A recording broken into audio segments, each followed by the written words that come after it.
Kenapa antum datang ke tempat ini? Sebagian kita hadir karena takut masa depan. Manusia itu orangnya suka ingin tahu. Dia penasaran dengan apa yang belum terjadi. Apalagi kalau dia dengar-dengar sesuatu. Bagaimana kira-kira nanti kalau itu terjadi? Yang terkadang itu hanya perasaan. Oleh karena itu kenapa sampai hari ini yang namanya ramalan bintang itu masih laku. Sampai hari ini. Antum lihat situs-situs berita itu masih ada. Padahal katanya kita ini hidup di abad 21. Kita ini masih di abad 15. Hijriah. Supaya antum tahu bahwa dari hijrahnya Nabi SAW sampai hari ini itu 1443 tahun. Dan sampai hari ini majalah-majalah yang ditulis juga masih ada ramalan bintang. Ada seorang yang bertugas menulis rubrik zodiak gitu. Dia sudah taubat. Dia cerita, ana itu juga heran Ustaz. Orang-orang itu kok percaya. Padahal ana bikin ngawur Ustaz. Dia kan memang gak ada yang tahu yang gaib itu kecuali Allah Azza wa Jalla. Sehingga dia bikin ngawur. Katakan mamanya bulan Januari itu bintang apa coba? Apa? Kalau Desember apa? Sagittarius. Iya. Kalau Januari apa?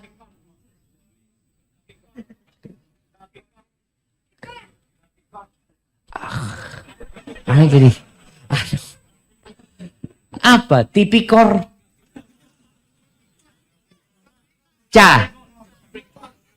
Capikor. Kapikor. Apa Kapikor itu? Hah? Scorpio. Oh, Scorpio. Kalajengking. Itu bahasa Indonesia. Nah, nanti dia bikin. Dia cerita anak bikin yang bintangnya ini, bulan ini, rezekinya agak seret ya. Kemudian hubungan asmara berantakan. Itu dia, oh kayaknya benar ya. Jadi semua itu mencocokkan. Kenapa? Karena dia akan ada kekhawatiran dengan masa yang akan datang. Masya Allah, ada Ustaz Harith Abu Naufal. Ustaz, seharusnya antum kursinya di sini Ustaz. Astagfirullahaladzim Ustaz. Masya Allah, barakallahu fikum. Baik, kemudian ana pernah menonton TV ya ma. Yang hari ini ana masih ingat. Ana waktu itu buka televisi di hotel di kota Madrid, Spanyol. Ternyata di situ juga ada ramalan. Ada ramalan yang pakai apa? Pakai bola. Ngomong percaya juga orang-orang di sini. Nanti ada yang ramalan pakai kartu. Kenapa itu terjadi? Dan di Indonesia pun sampai hari ini masih ada paranormal. Dan ada yang mendatangi. Namanya berubah-ubah mereka. Dulu namanya kahin. Yang menceritakan tentang masa depan ya. Kalau mungkin ada bahasanya sekarang orang pinter. Ada orang pinter, orang bodoh. Jadi orang bodoh datengin orang pinter. Padahal orang pinternya ini pinter bodoh-bodohin orang. Nah dia itu sampai ada yang cerita, ada satu yang tobat ya. Dia tobat. Ini ceritanya orang-orang yang tobat, dia datang di Yaman. Ada 3 serial cerita. Dia bertobat, di televisi disiarkan. Dia ngomong, kadang-kala datang kepada ana itu jenderal-jenderal. Dia datang, kira-kira ana ini bisa naik bintang 2 apa enggak? Gitu. Bisa. Padahal dia juga nggak tahu gitu loh. Cuma supaya orang ini seneng dan ngasih fulus. Nanti kalau dia naik bintang 2 datang dia. Alhamdulillah benar bapak saya bintang 2. Padahal dia juga nggak tahu. Dia sampai ngomong. Kalau saya tahu, saya nggak mungkin susah hidupnya kata dia. Dia itu mesti orang-orang kayak gitu susah hidupnya jemaah. Ahibati fillah. Ada yang masih percaya dengan angka sial. 13. Lift kita tadi ada 13 nggak? Nggak ada.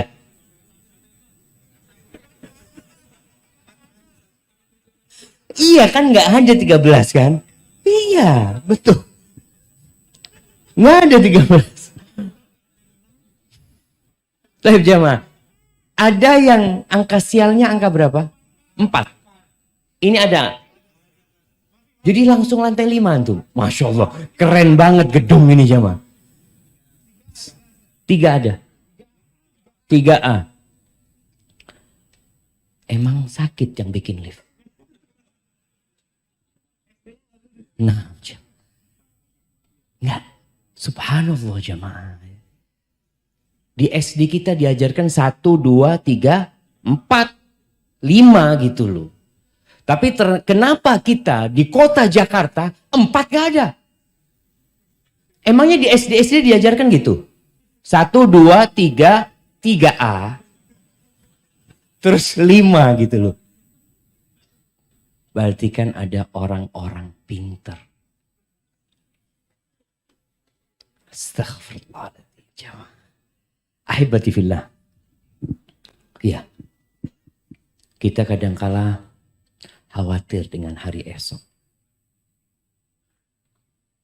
Kita nggak tahu apa yang akan terjadi. Ada yang takut penyakit. Makanya pakai masker. Hand sanitizer. Sampai dulu ada kawan di Jakarta cerita tetangganya. Itu karena ketakutan dia dengan COVID ini jemaah. Dia nggak pernah keluar rumah. Pas awal-awal COVID itu jemaah. Padahal yang kena baru 10 orang. Bingung sekali dia. Semua belanja online. Ketika datang itu belanjaan disemprot dulu. Ingat di awal tuh disemprotin semuanya. Terus dibiarkan ditunggu kemudian dibuka. Subhanallah 1 rumah kena COVID semuanya. Ini dari mana ceritanya itu jam? Ya, kalau Allah berkehendak, Allah tinggal mengatakan kun. Ada yang takut di PHK. Awal-awal itu juga mulai pengurangan karyawan. Siapa yang kena PHK di sini? Masya Allah, makanya soft pertama untuk hari ini. Kasih hadiahnya. Fadlan kasih hadiah teman-teman, Masya Allah. Sebelum di PHK di soft pertama apa soft terakhir? Ya, hibati fillah, ada orang yang alhamdulillah Ustaz. Anak kalau nggak di PHK di belakang Ustaz. Jadi ini hikmah di PHK. Duduk di soft pertama. Kadangkala gantiin muadzin Ustaz. Nikmat dari Allah SWT. Tapi ada kekhawatiran. Ada yang takut tidak menikah. Berapa banyak akhwat yang dengan setiap tenggelamnya matahari, dia tahu umur dia bertambah. Dan sampai hari ini belum ada yang melamar dia. Ada yang melamar poligami Ustaz. Iya, ada akhwat yang cerita. Ada kekhawatiran apakah anak ada jodohnya, apa tidak. Ada yang sudah menikah takut diceraikan. Ada yang takut dipoligami. Bahkan dia was-was hidupnya. Lihat suaminya masuk kamar mandi, handphonenya langsung dibuka. Mungkin ada WA yang mencurigakan. Ada satu kawan dia nikah 2. Nama istri keduanya ditulis dealer Yamaha.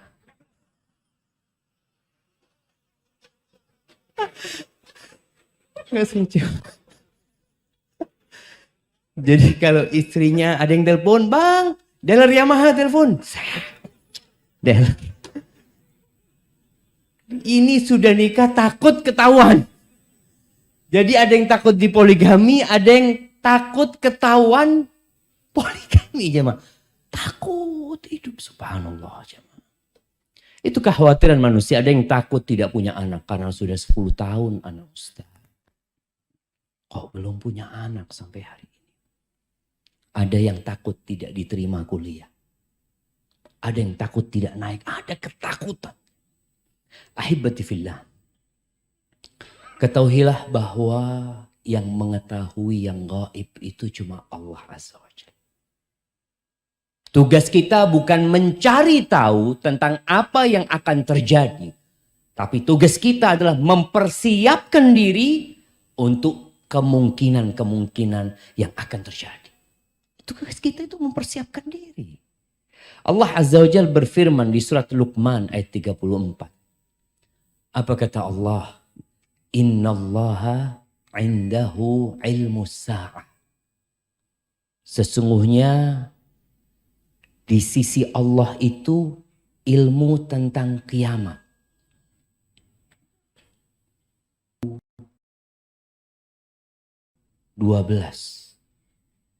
Itu sempat heboh.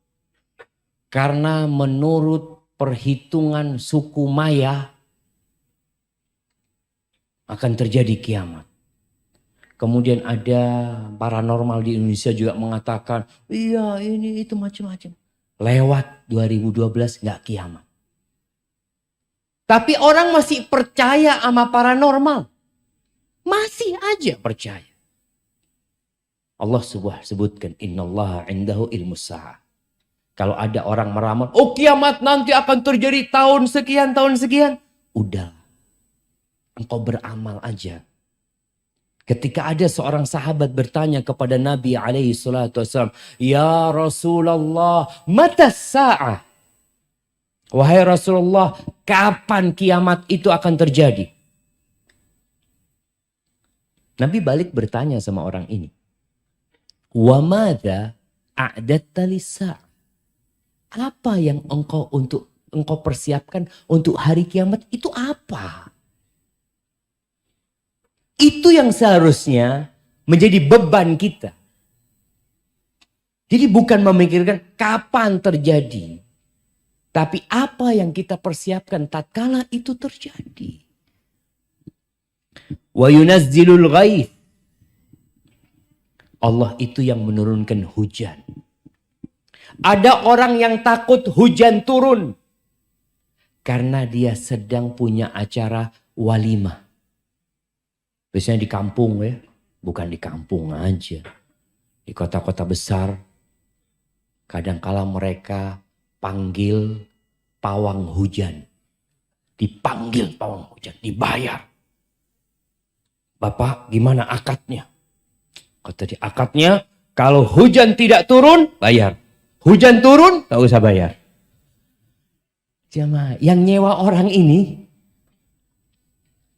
waras apa enggak waras? Itu ada kawan yang menanyakan kepada pawang hujan. Waktu itu dulu dia bikin acara katanya di Surabaya. Dia lihat ada pawang hujan itu di depan sana. Dia tanya, Pak, Bapak ini memang bisa nyarang hujan? Kata dia, ya enggak bisa lah Pak. Tapi kan akadnya saya sama dia jelas. Kalau nggak turun hujan dibayar. Kalau turun hujan yang nggak usah dibayar. Gitu. Akadnya jelas dia. Orang ini percaya ada manusia bisa nyarang hujan. Di mana ceritanya? Kalau ada yang bisa nyarang hujan, nggak banjir Jakarta. Sudah dikirim semua orang ke Bogor, jangan hujan, jangan hujan. Betifillah, nggak ada. Allah yang menurunkan hujan. Kapan Allah hendak menurunkan? Allah turunkan. Tapi kenapa masih ada yang percaya dengan pawang hujan? Itulah manusia. Tatkala jauh dari sentuhan agama. Tatkala dia lupa dengan ayat-ayat Allah. Dia lebih percaya dengan manusia daripada pencipta manusia. Allah yang mengatakan wa yunazzilul ghaith. Wa ya'lamu ma fil arham. Allah yang tahu dengan apa yang di rahim. Loh Ustaz, sekarang dokter tahu loh Ustaz. Tahu apa? Tahu anak itu laki apa perempuan. Iya, karena kan kelihatan. Kalau bidan tahu nggak? Nggak tahu karena nggak pakai alat. Dia lihat laki perempuan. Tapi dokter tahu nggak? Anak ini mau jadi apa? Ya nggak tahu. Anak ini kalau lahir rizkinya berapa? Ya nggak tahu lah. Kan nggak tahu. Allah katakan hanya Allah yang tahu dengan yang di rahim itu.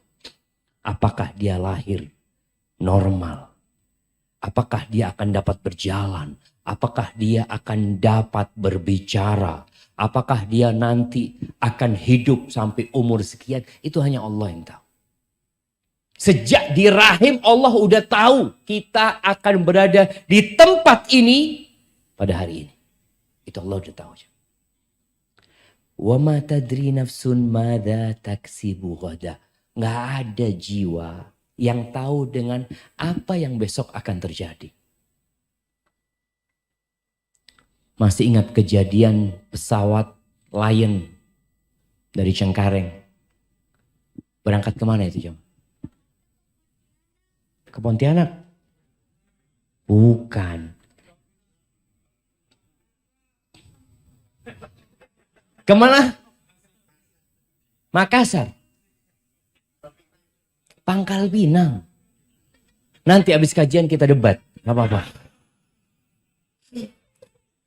Kita kalau mau cari mana yang benar. Tapi kalau nggak salah Pangkal Pinang. Pangkal Pinang. Bayangin nih. Semua orang yang berangkat naik pesawat ini punya agenda acara. Malamnya sudah membuat acara, nanti dia sudah booking hotel ini. Dia akan bermalam di hotel ini. Dia akan makan siang di restoran ini. Akan berjumpa dengan ini, dengan itu. Ada yang ngomong sama keluarganya, besok anak akan pulang, tolong dijemput jam sekian, jam sekian. Anak ibu kangen sama sayur kangkungnya ibu. Ibunya ngomong, siap nak.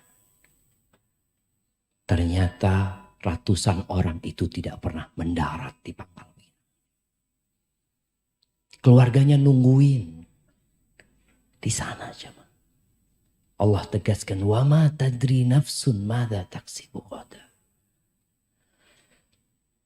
Wa ma tadri nafsun bi ayyi ardin tamut. Dan tidak ada jiwa yang tahu di bumi mana dia mati. Kita nggak tahu jemaah. Ada orang-orang yang mungkin berpikir dia, anak kepingin mati insya Allah saat ini. Ya kalau bicara keinginan boleh.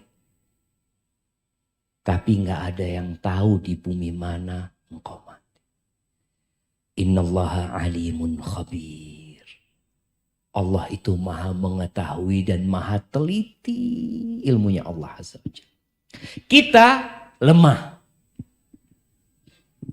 Allah Azza wa Jalla mengatakan wa khuliqal insanu dha'ifa. Manusia itu diciptakan sangat lemah sekali. Sekuat apapun manusia, dia nggak tahu dengan apa yang akan terjadi esok hari. Itu satu kepastian. Manusia hanya berencana. Tapi Allah Jalla Jalaluh yang menentukan. Kenapa Allah ciptakan kita lemah? Kita semua mengetahui tujuan manusia diciptakan adalah mengabdi kepada Sang Pencipta. Kelemahan yang ada pada diri kita, sejatinya ada dampak positif dalam kehidupan kita. Mengantarkan kita untuk tidak congkak, untuk tidak angkuh, Sekarang aja manusia lemah, banyak yang sombong. Banyak yang angkuh. Lemah manusia. Gimana kalau Allah berikan kekuatan kepada dia? Dengan kelemahan itu dan penuh keterbatasan, menyebabkan dia kembali kepada Allah. Besok gimana? Aduh, tergantung yang di atas lah. Istri ngomong, bang, untuk bulan depan kita belum bayar kontrakan. Gimana bang? Kita minta sama Allah. Orang yang sakit, yang tidak tahu kapan dia akan sembuh. Orang yang gak punya anak, yang tidak tahu kapan dia punya anak. Dan dia mungkin berpikir macam-macam. Seharusnya perasaan-perasaan itu mengantarkan dia kepada Allah Azza wa Jalla. Ahibati fillah. 50.000 tahun yang lalu. Sebelum penciptaan langit dan bumi ini ada. Allah sudah mencatat takdir kita. Maka nggak perlu kita takut dengan masa depan. Kita perlu menyerahkan semuanya sama Allah. Sikap kita bagaimana ketika hal-hal itu terjadi. Rasulullah SAW dalam hadis Abdullah bin Mas'ud radhiyallahu anhu, beliau pernah membuat segi 4 di tanah, beliau bikin ya kotak segi 4. Kemudian kata Ibnu Mas'ud, wa khatta khattan fil wasat kharijan minhu. Dari tengah kotak itu Nabi membuat garis yang keluar. Kemudian wa khatta khutatan sigharan ila hadzal ladzi fil wasat min janibihi alladzi fil wasat. Kemudian di garis yang di tengah itu Nabi SAW bikin garis-garis kecil menyamping. Dibikin garis-garis kecil. Terus apa kata Nabi SAW? Faqala hadzal insan. Ini manusia yang dikelilingi oleh kotak itu. Manusia itu dikelilingi kotak. Adapun garis yang keluar dari kotak itu, hadza amalu. Ini angan-angan dia. Angan-angan kita itu melewatin kotak itu. Yang kotak itu jamaah ajalnya. Kotak itu, di mana ada garis keluar dari kotak itu, keluar dari ajalnya angan-angannya. Adapun garis kecil-kecil di garis yang di dalam kotak itu, ini adalah ya a'rad. Peristiwa-peristiwa kejadian-kejadian yang akan menimpa dia. Kalau nggak kena ini, kena ini. Nggak kena ini, kena ini. Itu manusia. Dan ternyata angan-angan kita selalu melewatin ajal kita. Sebagian orang membangun rumah. Kemudian dia telah mempersiapkan beberapa kamar di sana. Untuk anak-anaknya. Rumah itu belum jadi. Dia telah meninggal dunia. Dia gak pernah nempati rumah itu. Ada orang yang ingin berangkat haji. Dia kumpulkan harta. Dia tabung. Dia daftar. Bahkan sudah dapat tahun keberangkatan. Tapi ternyata dia juga tidak pernah berangkat haji. Semuanya ada di tangan Allah. Allah memberikan informasi kepada kita.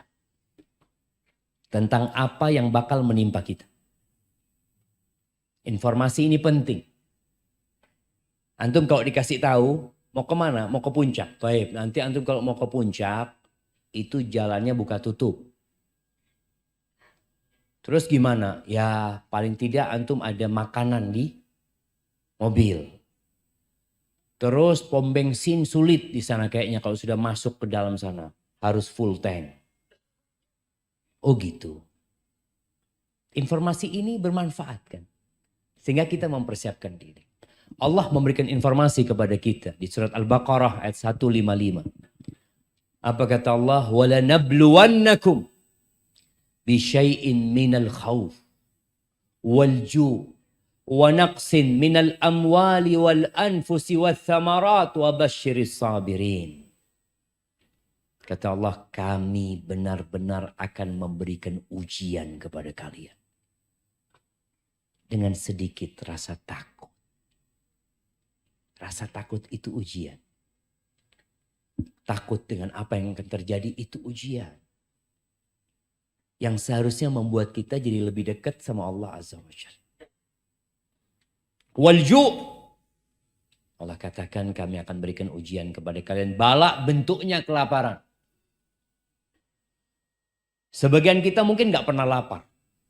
Tapi ada sebagian lainnya, orang-orang yang mungkin hidup di sekitar kita, dia gak tahu besok makan apa. Bahkan kadang-kala sehari makan sekali ya.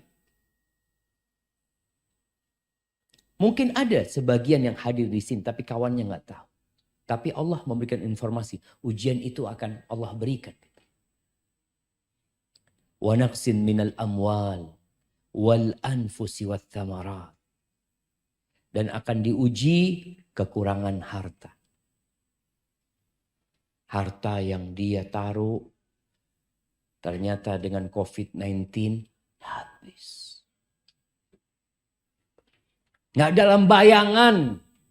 Ada jemaah, bukan jemaah, ada biro-biro travel. Ada yang pernah mengatakan kepada Ustadz, bisnis yang menjanjikan, yang insya Allah tidak ada ruginya, apa? Umroh dan haji. 2 tahun gak berangkat umroh, gak berangkat haji. Mati lagi. Ya kita lihat. Allah katakan. Jadi resiko akan kekurangan harta itu ada kemungkinan. Maka kan kita takut, benar ya nanti gimana? Ya udah serahkan sama Allah. Kekurangan harta wal anfus, kekurangan orang-orang yang dicintai. Iya. Pandemi kemarin ada yang kehilangan ayahnya. Ada yang kehilangan ibundanya. Ada yang kehilangan anak. Ada yang satu keluarga hilang dari muka bumi ini. Allah sampaikan itu. Kekurangan ini ujian. Ada seorang manusia. Yang dia dikasih anak laki. Anak laki itu meninggal. Dikasih anak laki-laki. Anak itu meninggal. Kemudian dikasih anak perempuan. Sampai besar anak perempuan itu. Sampai menikah. Meninggal. Kemudian dikasih anak perempuan juga. Sampai besar sama dengan yang kedua. Meninggal juga. Dikasih anak lagi. Lah perempuan, meninggal lagi anak perempuannya. Kemudian dikasih anak, berapa yang meninggal sudah jamaah? 2 laki, 3 perempuan. Kemudian dikasih anak lagi, perempuan. Kasih anak perempuan, jadi dikasih 4 anak perempuan. Anak perempuan yang terakhir ini sampai punya cucu, sampai punya anak. Kemudian dikasih anak laki lagi. Umur setahunan meninggal anak itu. Berapa yang meninggal? 6. Iya 6. Siapa orang itu? Rasulullah SAW. Allah kasih ujian buat Nabi. Melihat anak-anaknya pergi meninggalkan Nabi. Cucunya juga pernah meninggal dunia di tangan Nabi SAW. Terakhir yang namanya Ibrahim. Gimana gembiranya Nabi punya anak laki saat umurnya sudah 61-62 tahun. Beliau datang menyambut kehadiran anak laki-laki itu dengan penuh kegembiraan. Beliau informasikan kepada sahabat-sahabat, aku dikasih rezeki anak tadi malam sama Allah Azza wa Jal. Samaituhu Ibrahim. Aku kasih dia nama seperti nama bapakku Ibrahim alaihi salam. Kemudian anak itu pergi meninggalkan Nabi di tangan Rasulullah SAW. Supaya kita sadar bahwa ujian itu menimpa semuanya. Gimana nanti, gimana? Serahkan sama Allah. Wathamarat, kekurangan buah-buahan. Wabashiris sabirin, berikan kabar gembira kepada orang-orang yang sabar. Ketakutan kita dengan musibah-musibah yang disampaikan sama Allah, yang mungkin saja menimpa kita, seharusnya membuat kita lebih sering berdoa. Ketika kita keluar rumah kita ingat Bismillah tawakkaltu ala Allah. Karena boleh jadi kita ditabrak jangan sama orang. Boleh jadi kita yang nabrak. Ada orang yang takut naik motor, kenapa? Gimana kalau nanti anak ditabrak? Dia nggak akan pernah naik motor. Ada orang yang trauma seperti itu. Tapi seharusnya ketika engkau takut, engkau tahu ada orang di pinggir jalan. Nggak naik motor, nggak naik mobil. Minum teh ditabrak sama orang. Kalau kita ngelihat kejadian itu, apa besoknya? Anak kayaknya nggak mau minum teh di pinggir jalan. Udah, nggak. Kenapa? Itu kemarin ada yang ditabrak. Apa kemudian kita akan seperti itu? Melihat orang yang goes. Ya Allah, saat ada orang goes. Jatuh ditabrak truk, Ustaz. Na'udzubillah, anak jual sepeda anak sudah. Enggak, sudah. Haipatibillah. Yang namanya musibah akan datang dimanapun kita berada. Tugas kita adalah mendekatkan diri kepada Allah Azza wa Jalla. Semakin takut. Karena kita yakin semua berada di tangan Allah Azza wa Jalla. Qulillahumma malikal mulk. Tu'til mulka man tasha. Wa tanzi'ul mulka mimman tasha. Wa tu'izzu man tasha. Wa tudhillu man tasha. Biyadikal khair. Innaka ala kulli syai'in qadir. Katakan, ya Allah, malikal mulk. Allah pemilik semua kerajaan. Allah pemilik semua kepemilikan. Kita nggak punya apa-apa. Engkau berikan kekuasaan kerajaan kepada siapa yang kau kehendaki. Allah cabut. Engkau cabut, ya Allah, dari siapa yang kau kehendaki. Engkau muliakan siapa yang kau kehendaki. Engkau hinakan siapa yang kau hendaki. Biyadikal khair. Semua kebaikan itu di tanganmu. Semua. Innaka ala kulli syai'in qadir. Engkau maha kuasa atas segala sesuatu. Ahibati fillah. Namun kita harus yakin juga bahwa musibah itu tidak akan menimpa kita. Kecuali sudah Allah tetapkan. Kita kadang kala kerja Ustaz, di kantor anak kayaknya ada yang hasad sama anak Ustaz. Mulai dia menfitnah anak, ini itu macam-macam. Kadang kala terjadi seperti itu. Qul. Allah perintahkan kepada Nabi untuk berkata di surat At-Taubah ayat 51. Qul. Katakan. Lan yusibana. Tidak akan pernah menimpa kita. Tidak akan pernah. Illa ma kataballahu lana. Kecuali sesuatu yang Allah sudah tetapkan buat kita. Buat kita artinya buat kebaikan kita. Ada maslahat di sana. Kalau kita harus di PHK, kita harus tutup usaha kita. Pasti ada hikmahnya di sana. Karena Allah itu maha baik sama kita. Huwa maulana. Allah itu pelindung kita. Makanya kalau mau cari pelindung, Allah pelindung kita. Subhanallah, ana masih ingat. Ibu ana, waktu anak kecil, ana sering dibacakan ayat ini.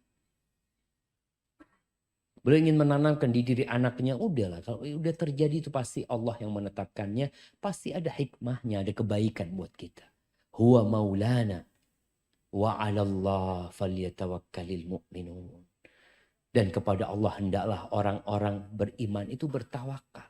Tadi keluar rumah, bismillah, tawakkaltu 'ala Allah, la haula wa la quwata illa billah. Tatkala kita kena musibah, kita optimis. Dosa kita dihapuskan. Antum mungkin tahu-tahu naik motor, apa bahasanya, kena knalpot itu jemaah? Kenyos knalpot. Nyos. Sama. Kenyos knalpot. Allah. Katakan innalillahi wa inna rajiun. Ini kayaknya penghapusan dosa. Kayaknya besok gak usah pakai knalpot lagi. Masa antum mau kayak gitu? Gara-gara kena knalpot besok gak boleh pakai knalpot lagi. Ya enggak gitu. Ini penghapusan dosa. Ketika antum motong sesuatu. Nih emak-emak mungkin lagi motong bawang. Darahnya ikut mengalir di bawang itu. Qul la yusibana illa ma kataballahu lana. Kata Allah, ini sudah ditulis 50.000 tahun yang lalu sebelum penciptaan langit dan bumi. Kita kan jadi tenang ya. Tahu-tahu suaminya datang. Assalamualaikum dengan wajah yang penuh kesedihan. Kenapa bang? Abang di PHK. Alhamdulillah bang. Alhamdulillah. Kayaknya ana mau gugat cerai. Ada perempuan-perempuan yang dia mau gugat cerai cuma gak enak gitu loh. Nunggu suaminya di PHK, anak gugat cerai. Seperti itu. Ibatifillah. Ada peristiwa-peristiwa yang tadi. Mesti ada hikmahnya. Ketika Allah mewajibkan perang. Apa kata Allah? Kutiba alaikumul qital wa huwa kurhul lakum. Allah tahu diwajibkan kepada kalian berperang dan itu dibenci loh sama kalian. Kalian gak suka. Ada resiko kematian. Ada resiko cacat seumur hidup. Perang kayak gitu. Wa huwa kurhul lakum. Wa asa an takrahu syai'an wa huwa khairul lakum. Tapi boleh jadi yang kalian benci itu baik buat kalian. Wa asa an tuhibbu syai'an wa huwa syarrul lakum. Dan boleh jadi yang kalian sukai itu buruk buat kalian. Wallahu ya'lamu wa antum la ta'lamun. Allah yang maha tahu, kalian gak tahu apa-apa. Kita tuh gak tahu apa-apa, Syama. Bener, ketika terjadi, kita gak tahu kok terjadi. Kemudian di balik itu ada apa, kita juga gak tahu. Namun apabila kita yakin bahwa Tuhan kita, Allah Jalla Jalaluh, Ar-Rahman, Ar-Rahim, Ar-Razzaq, Al-Hakim, Al-Alim, Al-Khabir, As-Salam, Al-Mu'min, Al-Jabbar, Al-Qahhar. Ketika kita tahu Allah memiliki nama-nama yang indah dengan segala kekuasaan Allah, kita jadi tenang. Tenang hidup antum. Antum pernah baca enggak? Ya Arhamar Rahimin. Irhamna ya Allah. Irhamna ya Allah. Allah itu yang maha pengasih di antara semua yang mengasihi. Di antara semua yang ada. Allah yang maha pengasih. Maka jangan pernah buruk sangka sama Allah Azza wa Jalla. Dan jangan pernah merasa telah berjasa. Telah banyak kebaikannya. Kita tuh banyak dosanya, sedikit kebaikan. Itu kita. Walaula fadlullahi alaikum wa rahmatuhu ma zaka minkum min ahadin abada. Nggak ada. Kalau bukan karena karunia Allah rahmatnya, nggak ada yang baik di antara kalian semua. Nggak ada. Semua karena fadlullah. Kalau ada orang yang mungkin wajahnya jelek, kalau bukan karena fadlullah, antum akan lebih jelek dari itu. Bener ya. Ada yang miskin, susah nih. Kalau bukan karena karunia Allah, antum sudah lebih parah dari itu. Ada yang lebih parah dari antum. Lihat ke sana. Semua itu karena karunia Allah Azza wa Jalla. Maka kita perlu yakin Allah itu Arhamar Rahimin. Ahkamul Hakimin.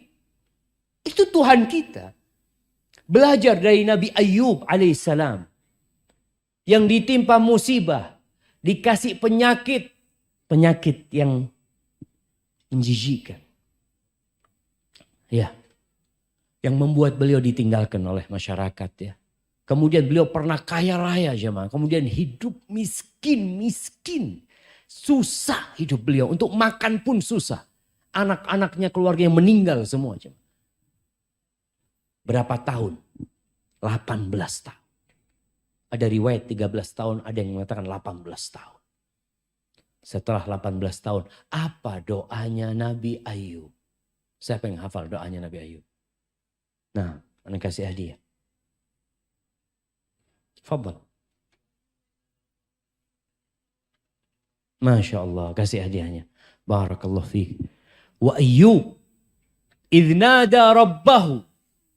Dan Ayub kata Allah ketika dia menyeru Tuhannya. Belajar nih adab sama Nabi Ayub. Bagaimana ketika berdoa.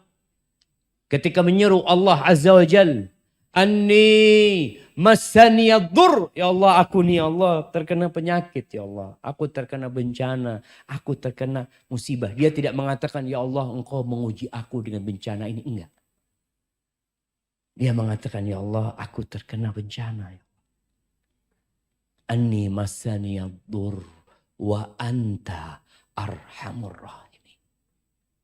Dan engkau ya Allah yang maha pengasih di antara yang pengasih. Bayangkan 18 tahun dikasih ujian itu. Nama Allah itu melekat di hatinya. Gak pernah lewat. Bahwasanya Allah itu arhamur rahimin. Allah itu ar-Rahman ar-Rahim. Dan dia arhamur rahimin. Terus. Kita kadang-kala kalau sudah kena musibah jemaah. Tahun pertama ya masih kuat. Lama-kelamaan mulai futur kita. Sebagian yang awalnya di soft pertama. Kemudian dia terkena musibah. Dia masih bertahan di soft pertama. Tapi kemudian dia melihat kenapa musibahnya belum diangkat. Kesulitannya belum berubah menjadi kemudahan. Mulai datang setan membisikkan keputusasaan dia kepada rahmatnya Allah Azza wa Jalla. Kadang-kala muncul, ya Allah aku ini selalu sholat di soft pertama.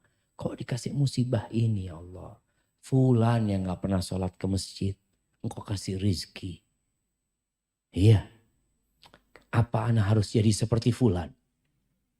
Ini orang digodain setan. Karena dia gak kenal sama Allah Azza wa Jalla. Tuh Nabi Ayub doanya kayak gitu. Bagaimana dengan Nabi Yunus? Yang bertahun-tahun berdakwah mengajak kaumnya kepada Allah.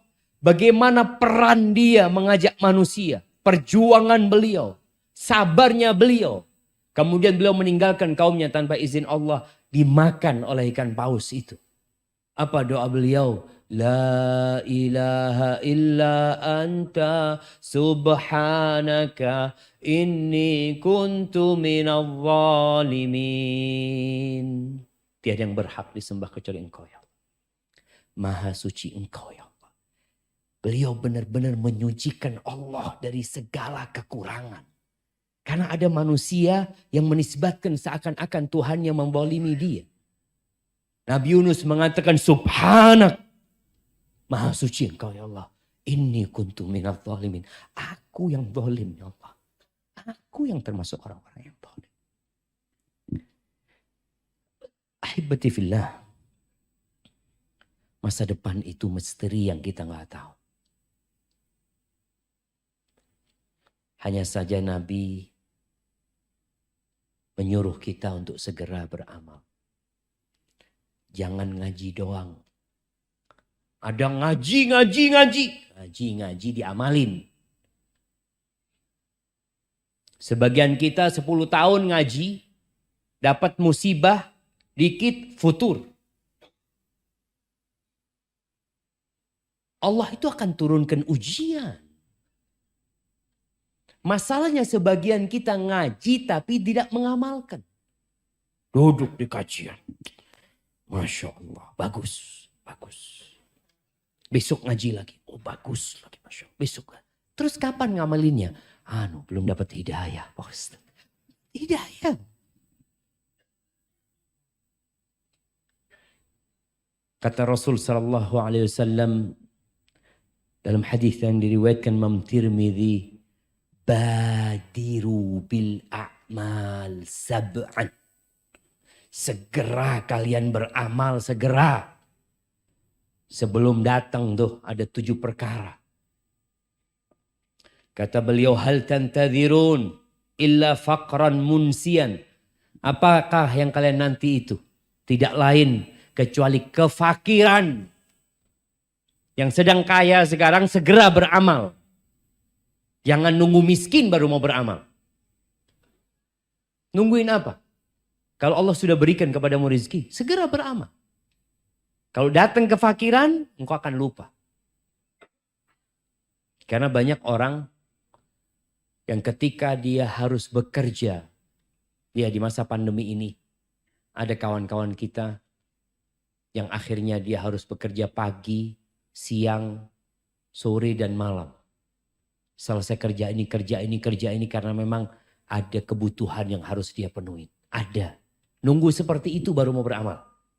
Jangan sekarang beramal. Au ghinan mutghiyan, atau kalian nunggu kekayaan yang membuat kalian melampaui batas. Kekayaan itu ada efek sampingnya. Ada efek buruk. Yang kata Allah Azza wa Jalla, innal insana la yatgha ar-ra'ahu istaghna. Sesungguhnya manusia benar-benar melampaui batas ketika dia merasa nggak butuh, merasa cukup sudah. Merasa semua sudah punya. Apa nunggu itu? Ana berpikir orang-orang kaya itu seharusnya berada di soft pertama. Orang-orang kaya itu ada yang ceritanya kawan. Nih orang Ustaz, fulusnya cukup buat 7 turunan, 7 tanjakan, sama belokan juga Ustaz. Jadi nurun nanjak masih nggak habis jamaah, tapi nggak bisa duduk di majelis ilmu. Kenapa? Karena dia sibuk. Dengan hartanya yang banyak itu dia sibuk. Yang ini, yang itu, rapat sini, rapat. Kalau rapat ada waktu. Kajian, ya Allah afwan banget Ustaz. Ini ya apa maksudnya? Untuk umat juga sebenarnya Ustaz, alhamdulillah. Tapi jangan kelewatan. Sodakoh jangan nunggu kaya. Kalau antum nunggu kaya nggak sodakoh. Orang berlatih sodakoh sekarang nih. Sekarang. Datang kotak amal lewat. Usahakan berhenti di depan antum. Tunggu 5 menit. Mikir mau ngasih berapa. Alhamdulillah. Bagus yang seperti itu. Lebih bagus mana? Berhenti atau yang langsung lewat? Dia berhenti masih alhamdulillah daripada yang langsung lewat. Enggak Ustaz, langsung lewat. Karena sodakohnya di depan sana. Ya kita husnuzon, jangan lihat fulan. Aduh fulan ini. Kalau ngelihat handphonenya keren. Kotak amal gak pernah mampir sama dia. Ada yang seperti itu. Tapi kita husnudzon. Boleh jadi dia anak transfer. Pakai barcode. Iya ada barcode-nya di sini. Masya Allah. Barcode itu kelihatan kalau pakai barcode. Tapi transfer mungkin lebih apa? Lebih gak kelihatan. Tapi ada kuliah. Jangan nunggu kaya saudara. Sekarang saudara. 100 perak. 200 perak. 500. 1000. 2000. Dan boleh jadi yang 2000 ini akan lebih ikhlas ya ma. Daripada nanti antum sodako, ana sodako 1 M. Beda perasaan antum dengan ketika antum sodako 2000. Antum sodako 2000 malu sama Allah. 1 M, orang baik. Akhirnya gak ada gunanya. Berarti lebih manfaat mana? 2000 yang antum waktu sodako. Ngelihat, ada yang ngelihat dia masukin. Artinya benar-benar antum itu cuma ingin Allah yang tahu. Nggak ingin orang lain tahu. Tapi kalau 100.000 antum nggak malu. Ngeluarin itu. Sini. 2.000 nggak berani sini. Sini. Lain dia gayanya. Jangan nunggu antum kaya baru mau sodako. Sekarang sodako. Au maradan mufsidan. Nunggu sakit mau beramal. Ada orang-orang sehat gak pernah sampai masjid. Gak pernah. Goes 50 kilo tiap hari. Masya Allah, badannya keren. Masya Allah. Masjid, azan, nanti Ustadz nunggu sakit. Sakit anak baru mikir, oh masjid. Berapa banyak orang sakit kalau dengar azan? Ya Allah, Abah kepingin ke masjid. Kata anaknya, Abah dulu waktu sehat kemana? Lapangan golf. Jadi beda tempatnya. Artinya dia apa nunggu itu gitu. Nunggu sakit. Karena biasanya orang kalau sudah sakit ada keinginan bertobat. Ada kalau dia orang soleh. Tapi apa antum nunggu itu jangan. Nabi nyuruh kita segera beramal. Au haraman mufannidan. Atau nunggu tua renta. Dan banyak masyarakat yang baru ke masjid ketika pensiun. Umur pensiun ini kan umur yang sudah tidak produktif katanya. Baru dia ke masjid. Ke masjid udah sulit untuk sujud. Karena harus pakai kursi. Kita sebagian orang dulu ketika belum pakai kursi, kemana gitu. Maka jangan menunggu yang muda-muda ini untuk beramal, untuk mendekatkan diri kepada Allah. Jangan nunggu nanti kalau saya umur 70 tahun, nanti insya Allah Ustadz, ya sekarang kan masih anak muda Ustadz, sekarang mulai beramal. Antum sudah hadir kajian, dengar kajian Ustadz, dapat ilmu sedikit. Oh ada amalan yang bagus, baca banyak la haula wala quwata illa billah. Antum dawamkan bacaan itu. Antum dengar tentang fadilah sholat duha. Antum amalkan walaupun 2 rakaat. Ana belum bisa sholat malam Ustadz. Ya udah witirlah sebelum tidur. Witirlah 3 rakaat witir sebelum tidur. Dawamkan hal itu. Lama-kelamaan bisa bertambah. Tapi kalau antum menunda-nunda, lama-kelamaan hati kita jadi keras.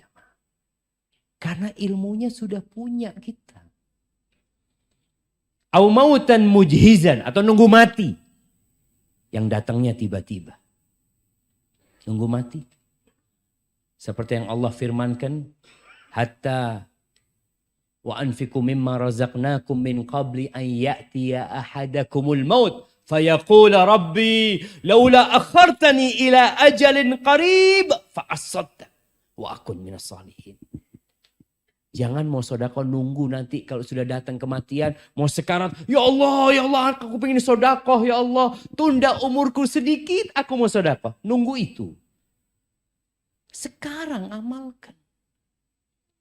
Awid dajjal fasyarru ghaibin yuntabar. Atau nunggu dajjal baru mau beramal. Nanti kalau ketemu dajjal ana baru mau ke masjid. Orang kalau sudah ketemu dajjal nggak tahu apakah antum akan beriman atau antum akan jadi pengikut dajjal. Orang itu suka dengan yang aneh-aneh. Dan dajjal bisa mengelabui orang. Nunggu dajjal. Nanti anda lihat dajjal ini benar dajjal apa enggak? Tahu-tahu sudah ada di barisannya pengikut dajjal. Na'udzubillah min dzalik. Awisa'ah wasa'atu adha wa amar. Atau kalian nungguin kiamat. Kalau matahari sudah terbit dari barat, enggak bermanfaat lagi tobat seseorang. Enggak bermanfaat. Orang melihat matahari terbit dari barat, amantu billah, astaghfirullah, tubtu ilallah. Enggak ada gunanya. Kecuali orang yang sudah beriman dan sudah beramal sebelumnya. Tapi kalau nunggu itu, maka tobat itu pintunya terbuka sampai kapan? Sampai matahari terbit dari, kalau sudah terbit udah gak berguna lagi tobatnya seseorang. Semua orang akan beriman. Semua orang akan jadi orang baik. Ahibati fillah, rizki itu ada di tangan Allah. Allah itu Ar-Razzaq. Dzul quwwatil matin. Kekhawatiran kita dengan urusan rizki yang membuat sebagian gak nikah-nikah. Di kota besar itu banyak yang menunda pernikahannya. Jakarta ini rata-rata umur berapa baru nikah? Jemaah 27 sampai 30. 30-an. Ya, anak punya kenalan-kenalan dia nikah 30, 32, ini dan itu. Kenapa? Takut. Ustaz, belum punya rumah. Kerjaannya belum tetap. Banyak kekhawatiran, ketakutan. Nikah di PHK. Kamu kan nggak tahu. Ada orang yang punya pekerjaan di PHK. Ada orang yang belum bekerja kemudian dia. Ada orang yang rizkinya sedikit kemudian Allah tambah rizkinya. Dulu orang-orang musyrikin itu membunuh anaknya jemaah karena takut lapar. Karena takut dia ngelihat anaknya lahir, ya Allah. Kalau sekarang kan diaborsi.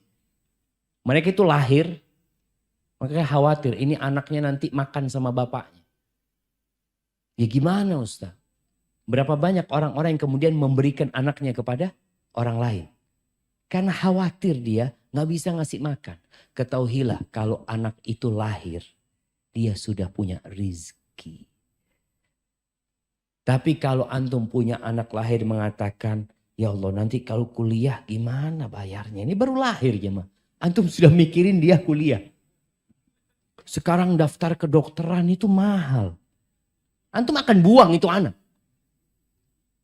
Maka Allah katakan wala taqtulu auladakum khasyata imlaq. Kalian jangan membunuh anak-anak karena takut kelaparan, takut. Nahnu narzuquhum wa iyyakum. Kami yang kasih rezeki sama mereka. Tuh anak-anak itu yang kasih rezeki bukan bapaknya, bukan orang tuanya, bukan. Siapa? Allah Azza wa Jalla. Maka ketika kita menyerahkan kepada Sang Pencipta, kita jadi tenang. Ada seorang penjual buah jamaah di pinggir jalan. Dia dorong itu buah pinggir jalan. Di rombongnya, ya rombong, tahu rombong? Apa namanya? Bukan keranjang yang dorongan itu. Gerobak. Di gerobaknya dia itu. Di gerobaknya itu. Biasanya kan ada tulisan jambu apa ini enggak. Tulisannya apa di gerobaknya dia? Kaifa akhwaful faqra wa ana abdul ghani. Gimana aku takut dengan kefakiran sedangkan aku hamba Tuhan yang maha kaya. Gimana gitu loh. Cuma kita kadang-kadang gak kenal sama Allah gitu loh. Tiap pagi kita berdoa. Ya. Allahumma inni a'udzubika minal kufri wal faqr. Wa a'udzubika min adzabil qabr. Ya Allah aku berlindung dari kekufuran dan kefakiran. Kita takut dengan kekufuran. Iya ada perasaan khawatir dengan kefakiran. Gimana nanti ini itu. Makanya berlindung sama Allah Azza wa Jalla. Itu tiap pagi dan petang kita baca. Allahumma inni a'udzubika minal kufri wal faqri. Wa a'udzubika min adzabil qabr. Ketakutan dengan azab kubur, ketakutan dengan kekufuran, kefakiran. Membuat hamba semakin kuat dengan penciptaannya. Takut sakit. Dia membaca Allahumma afini fi badani. Allahumma afini fi sam'i. Allahumma afini fi basari la ilaha illa anta. Terus baca. Baca a'udzu bikalimatillahi tammati min syarri ma khalaq. Baca bismillahilladzi la yadurru ma'asmihi syai'un fil ardi wala fis sama. Jadi kelemahan yang ada pada diri kita itu seharusnya mendorong kita untuk menjadi kuat dengan Allah Azza wa Jalla. Doa kita semakin kencang. Kita lihat Nabi kita Muhammad alaihissalam. Pernah ditakut-takutin jemaah. Oleh iblis dan bala tentaranya. Mereka membawa 10.000 pasukan untuk membumi hanguskan kota Madinah. Alladzina qala lahumun nas.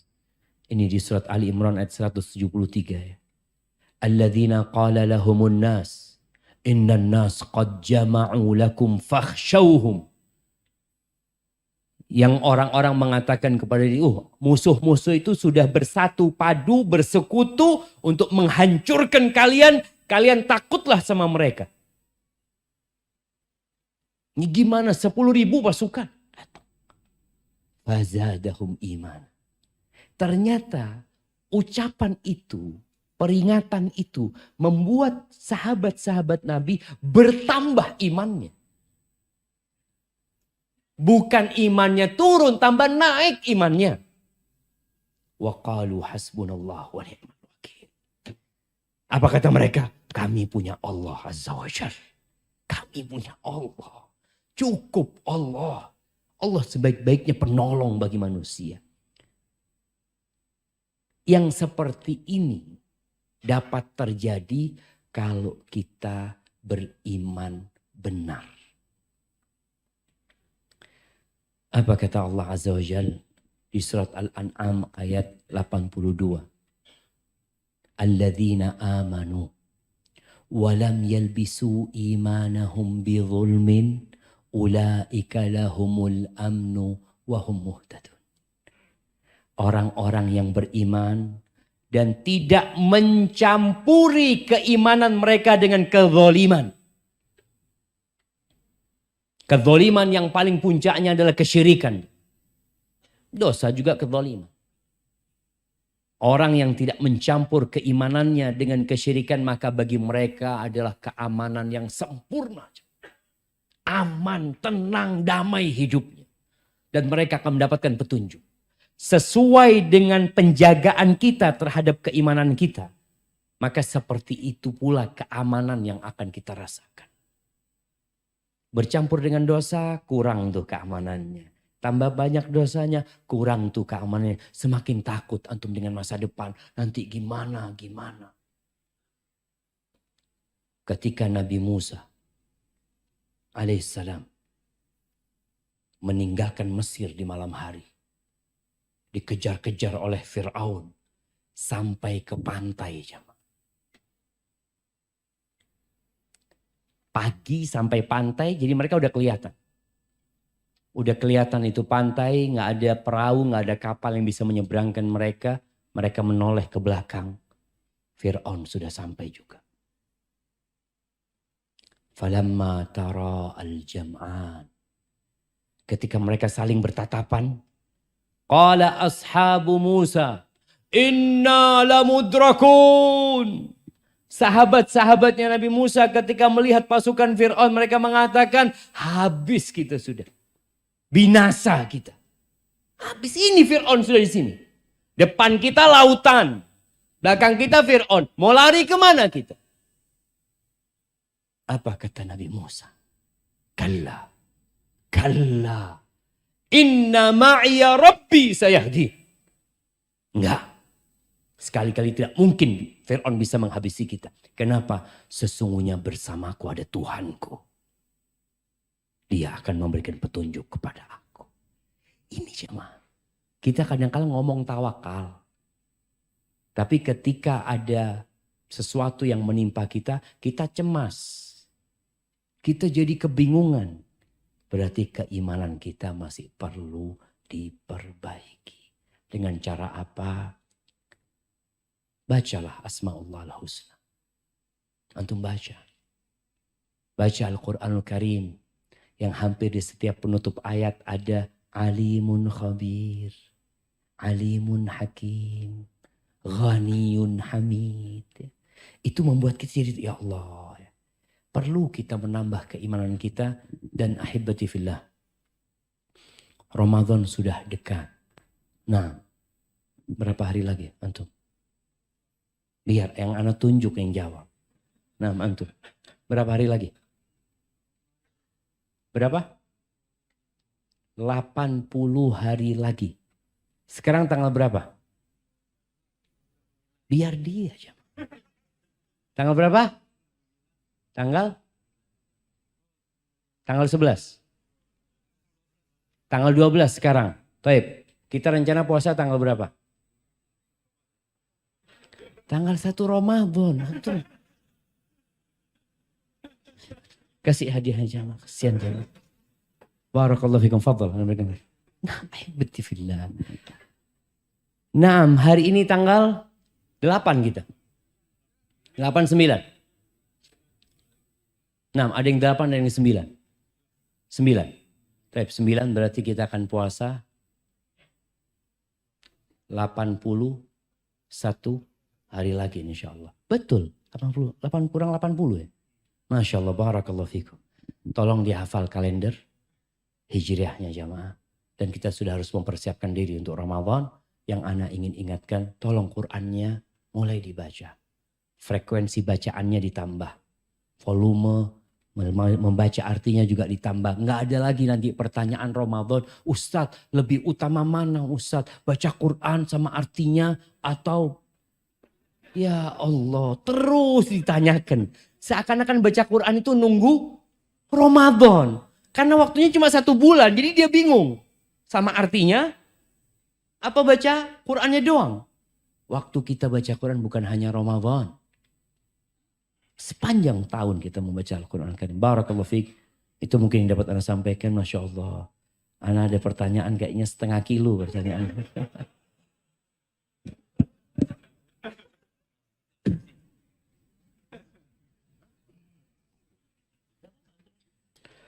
Assalamualaikum Ustaz. Waalaikumsalam warahmatullahi wabarakatuh. Saya mau tanya. Bolehkah kita di setiap sujud saat sholat kita membaca doa yang ada di dalam Al-Quran? Begini, ada larangan membaca Quran ketika ruku dan sujud. Membaca Al-Quran. Artinya membaca Al-Quran, membaca dengan berharap 1 huruf dapat 10 kebaikan. Tapi kalau kita baca doa, boleh enggak kita baca doa yang ada di dalam Al-Quran. Tapi tidak meniatkan baca Quran. Antum sujud, Rabbana atina fid dunya hasanah. Ini berapa pahalanya sudah ya? Nggak boleh. Karena antum berarti baca Quran. Tapi kalau antum hanya doa, enggak, ana mau baca doa aja. Maka enggak ada masalah. Jadi tergantung niatnya. Mohon nasihat Ustadz untuk yang mulai kecanduan game. Ada yang mulai, ada yang sudah kecanduan. Ahibati fillah min husni islamil mar'i tarkuhu ma la ya'ni. Termasuk bentuk baiknya Islam seseorang itu meninggalkan hal-hal yang tidak berguna buat dia. Yang tidak berguna buat dia. Subhanallah, bagaimana para salafus soleh, para ulama itu. Dia itu daripada makan, dia milih rotinya itu dia hancurin, dia masukkan ke air. Terus dia minum. Kenapa? Ditanya katanya. Iya, antara ngunyah roti sama minum itu bisa baca 50 ayat. Kata dia. Kan banyak orang kalau makan sampai 1/2 jam makan. Dia sudah bisa hatam 1 juz itu jam. Makan 1/2 jam baca Quran 5 menit kayaknya alhamdulillah sudah banyak. Itu tadi makan tuh 1/2 jam loh. Kita itu kadang-kala kurang menghargai waktu kita. Nanti kita akan menyesal. Ketika antum lihat di kotak amal antum ternyata banyak di dalamnya hal-hal yang sia-sia. Walaupun ada yang haram, ada yang gak haram. Bicara game ini ya. Tapi sia-sia buat antum. Enggak usah ana main game sambil sholawat buat Nabi SAW. Astagfirullahaladzim jemaah.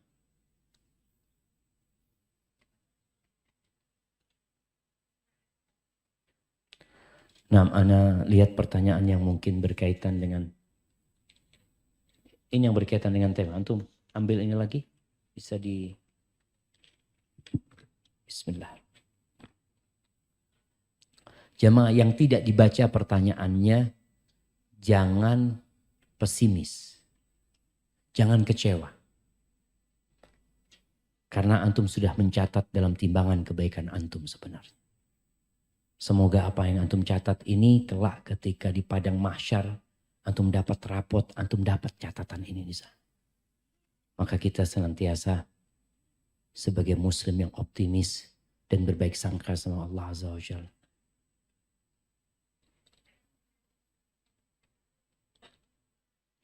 Saya seorang PNS yang langsung berhadapan dengan masyarakat.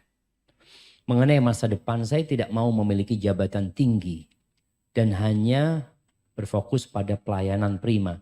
Jadi apa ini termasuk dosa? Karena saya hanya ingin menjadi PNS yang sadar akhirat. Iya, ahibati fillah.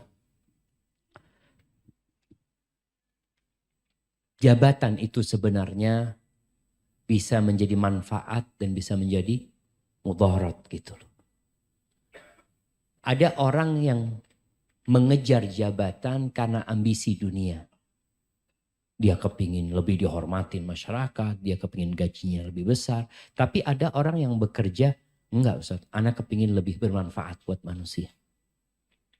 Maka kembali kepada niat.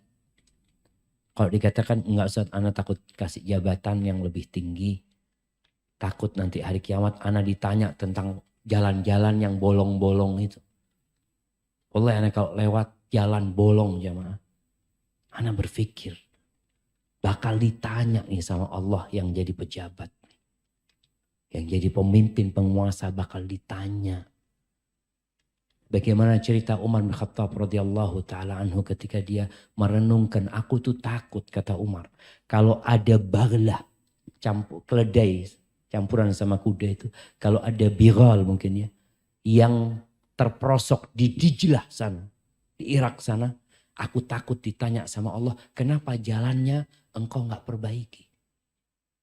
Itu binatang. Gimana dengan orang-orang yang dapat jabatan yang kemudian jalan bolong, orang tabrakan, orang jatuh di sana? Bakal ditanya sama Allah Azza wa Jalla. Maka tatkala antum berpikir untuk naik jabatannya, berpikirlah untuk memberikan manfaat. Bukan antara antum sama masyarakat. Tapi antara antum sama Allah Azza wa Jalla. Allah tahu dengan apa keinginan kita sebenarnya. Jadi nggak ada masalah kalau orang nggak anak takut saat kayaknya anak mencukupkan diri dengan yang seperti itu, tafadhol, nggak ada masalah. Cuma semakin antum memberikan manfaat kepada orang lain, kata Nabi SAW, ahabbun nas ilallah anfa'uhum linnas. Orang yang paling dicintai Allah adalah orang yang paling bermanfaat buat orang lain. Apa benar Ustadz ada seorang ahli ibadah yang bisa baca masa depan seseorang? Entah itu tentang anak, rizki, bagaimana hukumnya jika ada percaya karena sebagian omongannya ada yang benar. Ini mungkin dia berbicara tentang karomah. Karomah itu memang ada. Karomah itu Allah berikan kepada orang-orang yang Allah muliakan ya. Omongannya kadangkala benar gitu. Seperti ucapan Abu Bakar Siddiq radhiyallahu taala anhu. Sebelum dia meninggal dunia dia menyebutkan nanti harta warisan itu jangan lupa dikasih adiknya. Adik perempuannya lupa ya. Dan ternyata betul lahir anaknya itu perempuan atau laki seperti yang Abu Bakar ucapkan. Jadi karomah itu ada tapi bukan bisa membaca masa depan seseorang, nggak bisa. Jadi Allah berikan karomah kepada dimuliakan yang nggak bisa dipelajari sebenarnya hal itu. Itu yang disebut dengan karomah. Tapi kalau bisa membaca masa depan seseorang, tadi kita sudah baca ayatnya di surat Luqman, bosnya nggak ada yang tahu dengan apa yang terjadi besok kecuali Allah. Wa ma tadri nafsun madza taksibu ghadan. Itu ilmunya Allah Azza wa Jalla. Nabi pun tidak tahu dengan apa yang akan terjadi besok. Sampai ketika ada dua bocah perempuan sedang bersenandung ya. Lebaran itu dia menyenandungkan puisi-puisi pujian buat Nabi SAW. Tahu-tahu dia mengatakan wa fina nabiyyun ya'lamu ma fi ghadi, dan di antara kami ada nabi yang tahu dengan hari esok. Maka Nabi menegur orang itu. Quli ma kunti taqulin. Ngomong yang biasa, artinya jangan mengatakan yang seperti itu. Itu hal yang tidak benar gitu. Nabi nggak tahu. Beliau juga mengatakan walau kuntu a'lamul ghaib lastakthartu minal khair. Wa ma massani su. Kalau aku tahu dengan yang gaib, aku akan berbuat baik yang banyak dan aku tidak akan ditimpa dengan musibah sedikit pun. Nggak akan. Orang tahu kalau keluar tabrakan. Bagaimana ketika perang Uhud? Apakah Nabi tahu bahwasanya akan ada 70 sahabat yang tewas di perang Uhud? Beliau akan terluka? Enggak. Tapi nggak tahu. Jadi kalaupun Nabi pernah menyampaikan sesuatu tentang masa yang akan datang, itu wahyu dari Allah Azza wa Jalla. Artinya Allah ngasih tahu Nabi alaihissalam. Bicara karomah itu bukan orang itu tahu dengan masa depan seseorang, enggak. Jadi Allah berikan kemuliaan yang kadang-kala omongannya itu benar gitu ya, seperti itu. Tapi bukan kemudian dia jadi dukun jamaah ya, tahu semuanya, enggak. Dia hanya mengatakan pada saat Allah memberikan karomah kepadanya. Dan hati-hati dengan orang yang mengaku punya karomah. Waliullah itu nggak ngaku-ngaku saya ini waliullah. Karena para waliullah mengatakan la ya'riful wali illa wali. Yang tahu waliullah itu wali juga berarti.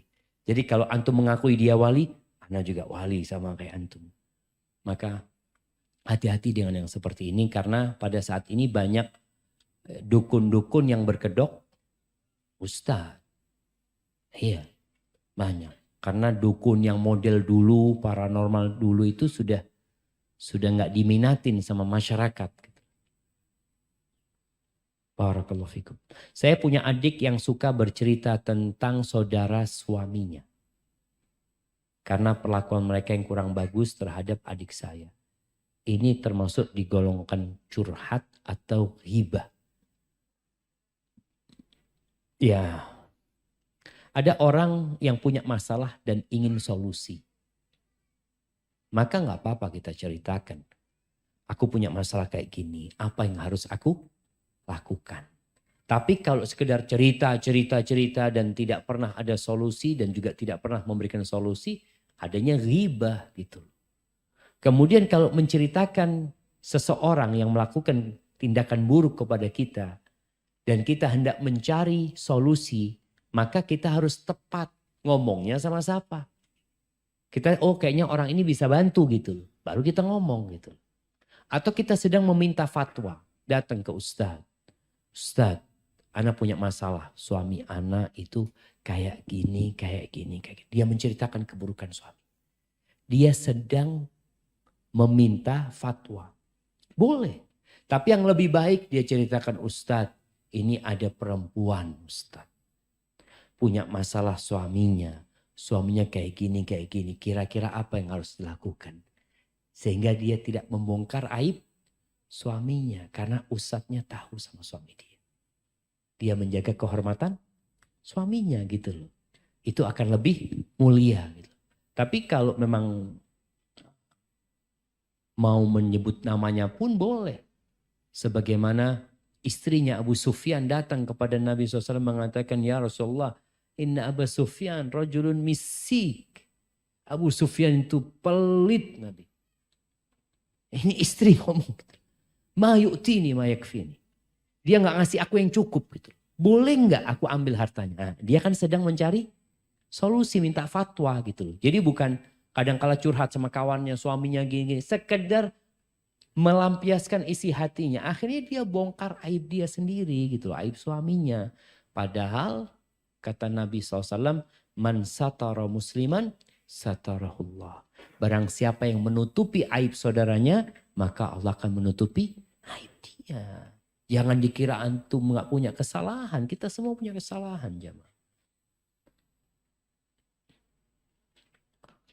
Ustaz, jika kita ingin pergi ke suatu tempat dan satu di antara teman kita tidak ada yang ikut.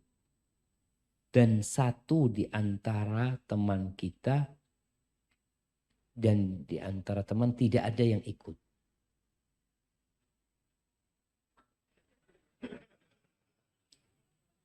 Allahu Akbar jamaah. Tunggu jamaah. Anak kayaknya minum dulu jamaah. Biar bisa faham. Bismillah. Alhamdulillah. Jika kita ingin pergi ke suatu tempat. Dan satu di antara teman tidak ada yang ikut.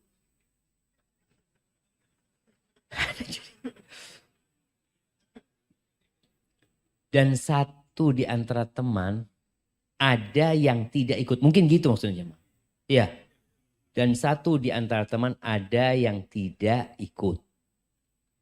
Dia marah dan kecewa dengan yang pergi ini.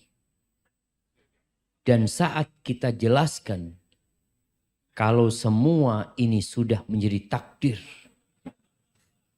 Dari 50.000 tahun sebelum bumi dan langit diciptakan. Pernyataan ini benarkah Ustaz? Soalnya teman itu masih kecewa saja karena dia nggak ikut pergi. Iya, ahibati fillah. Antum mau jelaskan itu, sampaikan kepada dia. Yang pertama maaf antum. Antum minta maaf. Memang sudah ditakdirkan. Boleh jadi antum mengecewakan dia. Bukankah amalan yang paling dicintai Allah itu mentransfer kebahagiaan ke hati saudara kita? Dia mungkin kecewa karena merasa dilupakan. Merasa tidak dianggap kawan. Maka yang perlu dikatakan adalah minta maaf ya. Kita minta maaf, ya apa ya, sebutkan alasannya apa. Kalau bicara takdir ya sudah ditakdirkan gitu. Ini sudah ditakdirkan gitu.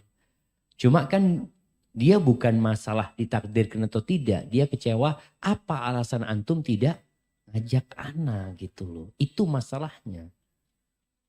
Barakallahu fiik. Kadang-kadang orang ya ada seorang suami yang nikah lagi jamaah.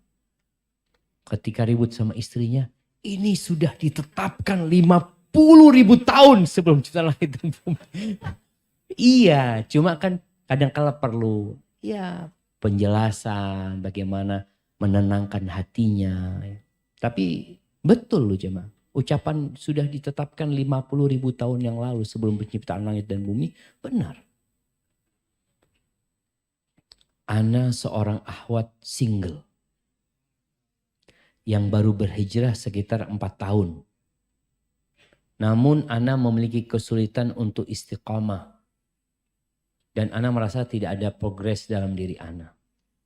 Tapi ana berharap kelak Allah sandingkan ana dengan laki-laki soleh yang dapat membimbing dan menemani ana dalam berhijrah. Karena cita-cita ana adalah ingin memiliki keluarga yang menjalankan syariat-syariat Allah. Masalahnya Ustadz, ana sering insecure. Apa insecure? Insecure. Apa itu? Apa? Tidak merasa aman.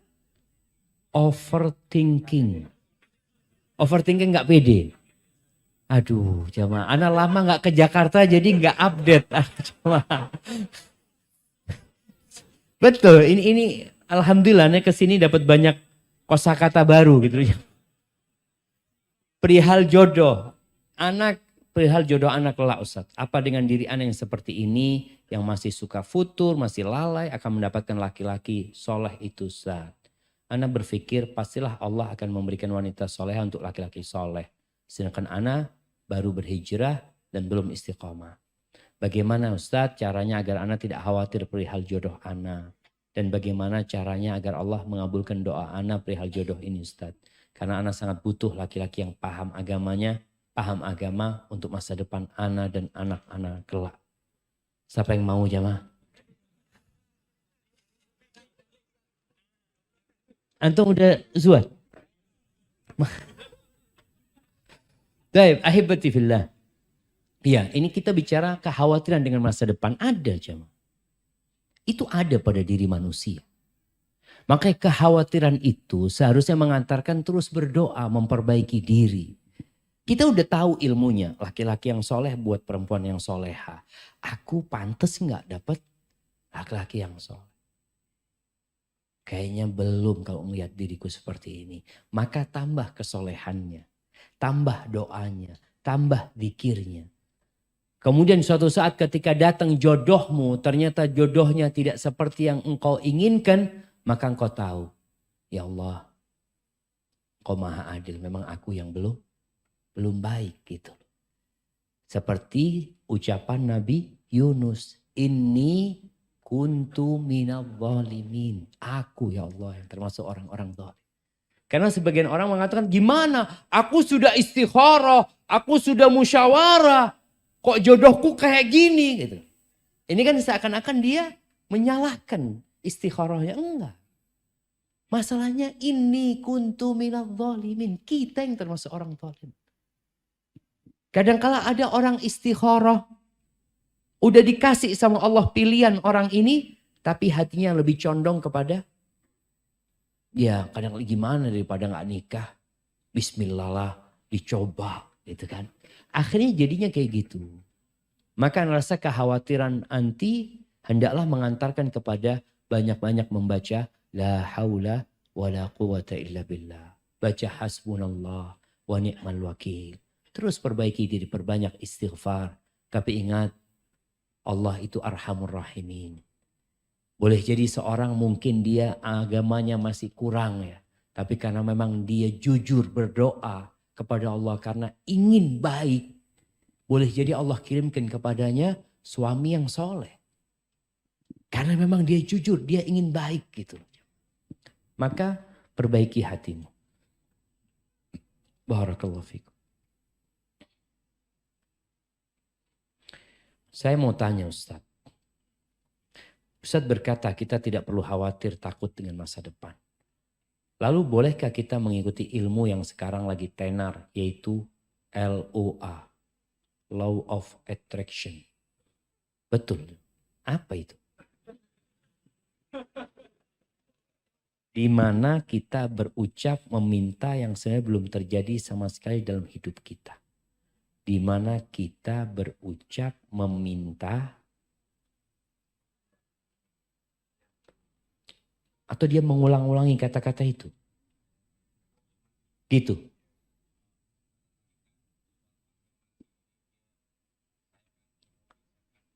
Gitu, saya kepingin punya mobil. Wiritan, berzikir gitu. Berzikir saya punya mobil, saya ingin punya mobil gitu kan.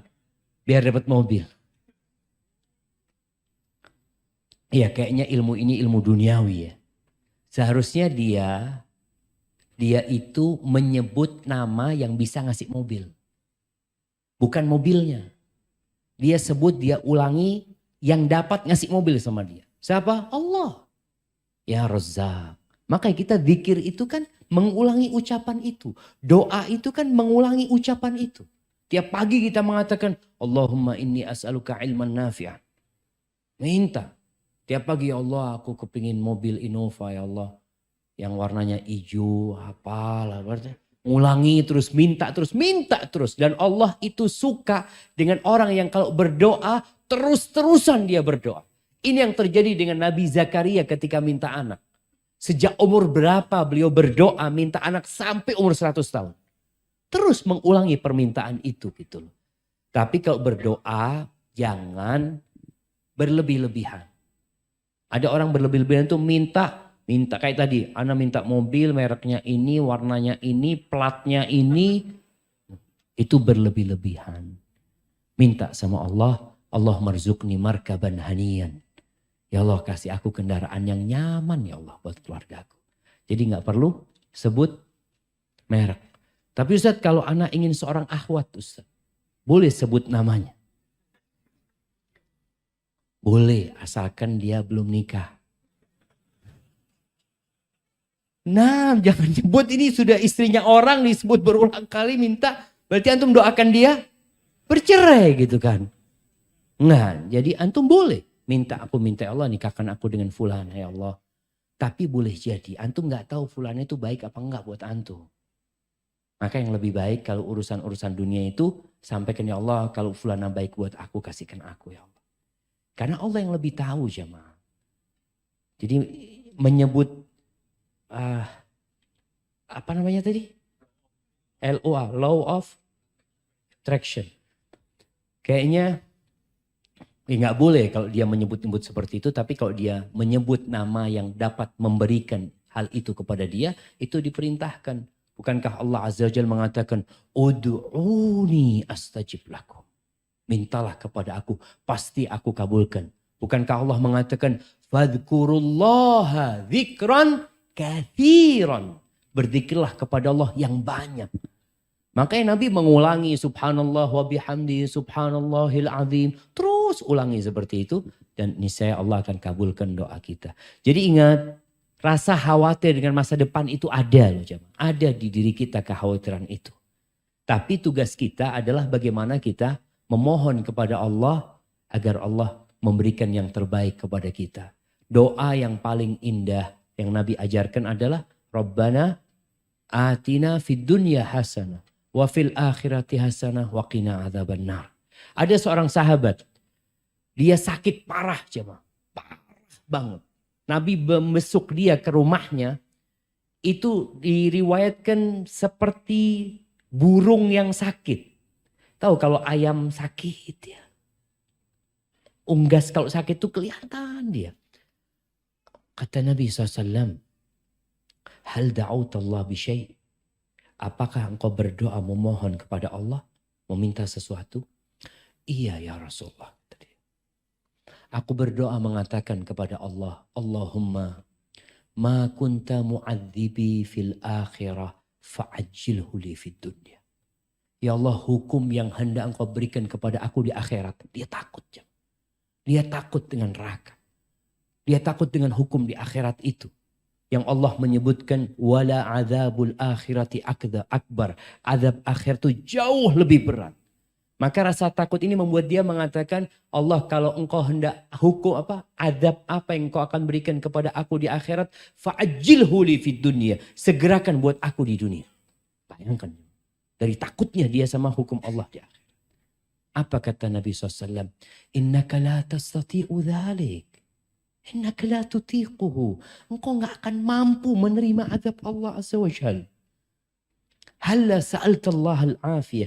Kenapa doamu gak minta afiyah sama Allah? Minta keselamatan sama Allah. Kenapa engkau gak berdoa mengatakan Allahumma atina fid dunya hasanah. Wa fil akhirati hasanah wa qina adzabannar. Seharusnya itu yang kau baca. Akhirnya sahabat ini baca doa itu, disembuhkan. Doa itu kan kita juga minta diselamatkan dari api neraka jemaah. Bukan minta azab di sana dipindah ke dunia. Bukan. Maka semua kekhawatiran kita hendaklah mengantarkan kita untuk kembali kepada Allah. Minta sama Allah. Dan ketika sesuatu yang tidak kita sukai terjadi, sabar. Ucapkan inna lillahi wa inna ilaihi raji'un. Ketika kita dapat nikmat, bersyukur kepada Allah dan berbagi sama orang lain. Jemaah, pertanyaan terakhir Anda baca ya. Nah, apakah saya dosa bila selalu memikirkan masa depan anak-anak saya? Terutama anak saya mempunyai sakit bipolar. Jika saya dipanggil Allah, saya sangat khawatir tidak dapat mendampingi anak saya lagi. Yang selalu rutin untuk ke dokter. Saya selalu khawatir jika anak saya kembali tidak dapat mengontrol pikirannya. Mohon pencerahannya Ustaz. Subhanallah. Iya jemaah. Rasa takut ini ujian dari Allah Azza wa Jalla. Dia takut gitu nanti gimana. Orang kadang kalau aku mati gimana anak-anak sekolahnya nanti ya. Terus gimana yang ngerawat anak-anak itu siapa? Ketika kita tahu Allah itu khairul hafidhan. Sebaik-baiknya penjaga itu Allah. Maka orang tua hendaklah menitipkan anak itu kepada Allah Azza wa Jalla. Kenapa orang-orang sekarang ikut asuransi? Karena rasa khawatir tadi. Rasa takut. Ada asuransi sekolah. Ada asuransi kesehatan. Ada asuransi macam-macam asuransi itu. Dan perusahaan-perusahaan asuransi ini tahu dengan adanya rasa takut dengan masa depan orang itu. Sehingga dia menawarkan nih. Aku tawarkan ini dan itu. Sedangkan seharusnya seorang muslim menitipkan anak-anaknya kepada Allah Azza wa Jalla. Kita kalau safar jemaah, orang tua kalau safar. Meninggalkan anak-anaknya dia keluar kota. Dia kalau berpikir gimana nanti anakku ini dan itu. Maka dianjurkan juga bagi orang yang kalau mengantarkan orang lain perjalanan mendoakan astaudiukallah. Aku titipkan engkau sama Allah. Aku titipkan engkau sama Allah. Dan doanya musafir. Dia mengatakan Allahumma Antas sahibu fis safar wal khalifatu fil al. Ya Allah, engkau yang menemani dalam perjalanan dan engkau yang mengganti menjagain keluargaku yang ditinggal, ya Allah. Jadi rasa khawatir ini jangan kemudian membuat kita memikirkan sebab-sebab yang dapat menjaga mereka, lupa dengan yang menciptakan sebab-sebab itu. Maka kita harus benar-benar, ya memang orang tua mempersiapkan buat masa depan anaknya nggak apa-apa. Nabi juga pernah mengatakan alaihissalatu wassalam kepada Sa'ad bin Abi Waqqas, ya, ketika dia hendak mewasiatkan hartanya semuanya, dia hendak mewasiatkan 3/4 hartanya. Kata Nabi SAW, cukup 1/3.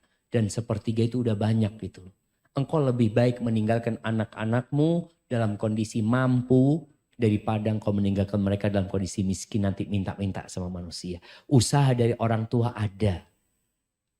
Tapi kita perlu menitipkan anak-anak kepada Allah Azza wa Jalla. Kalau antum titipkan sama Allah, antum mati, Allah akan tetap jaga anak-anak kita. Tapi kalau antum titipkan kepada fulan, antum mati, boleh jadi fulan berkhianat dan tidak menjaga amanah yang diberikan. Maka titipkan sama Allah SWT dengan cara apa?